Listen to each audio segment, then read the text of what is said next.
Are there any sort of exercises you can recommend for trying to reduce the tension in the left hand? I mean, we keep being hammered by this advice that, you should try and reduce tension, particularly, well, in both hands. But with the left hand, is there some way, particularly when you're changing chords and all that, the idea is to relax and then change. How do you actually do that in a split second? From tension to relaxation to tension again. Very good question.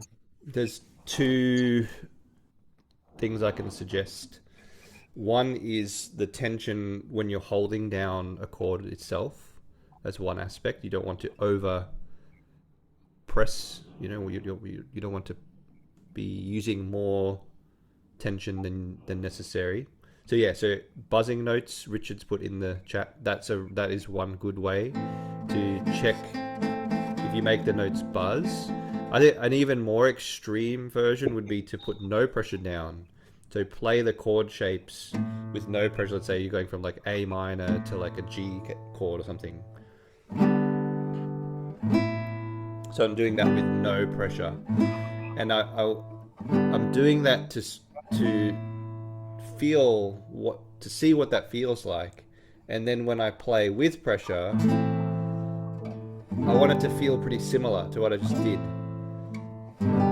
Buzz scales are a really good, buzzing notes are a really good in between, because if notes are buzzing like I'm getting that buzz there, that means I just need a little bit more.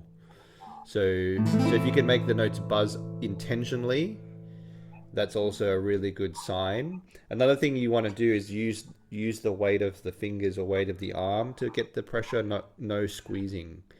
So maybe taking your thumb off can also be in addition. So buzzing notes or no pressure and taking your thumb off, and that will teach you to use the weight of the arm or the weight of the fingers falling onto the frets rather than that sort of thing. Then you've got the question of relaxing in between. Like there's like this microsecond where you can relax, yeah, in between a shift. So relax. So what I would do is actually just expand that time. So you've got that, relax, shift, and then so expand the time that you've got to relax first, and then gradually you can make that time shorter. One, you can think of it rhythmically. One, relax, two, relax, one, relax, two, relax, one, relax, one, relax, two, relax, one, relax, two, relax, one. So you're kind of doing it methodically like that, and then eventually the fingers learn to take. It's like taking a breath or something.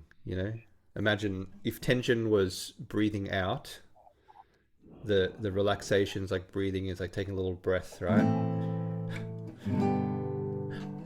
Yeah.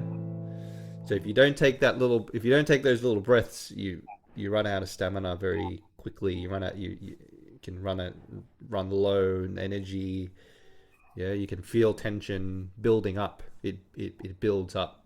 So there needs to be these release points at all times. So you want to look for any opportunity that you've got to release. So even if there's like one finger you have to lift or something, that's an opportunity to release. Even if something, or if there's a large shift, sometimes difficult bits can become opportunities. If I go from this A minor to this one and then back, I'm trying to relax in that movement, in that gap between the chords, trying to find an opportunity to relax. It can be, there's many, like, relax. I can relax. Well, let me play. I'll play something a bit easier. So like something like this. Now I can relax my fourth finger. Not just lift it, but I can also relax it. There's a difference because you can lift a finger, but it's still tense, right? So something like this, I can relax 4.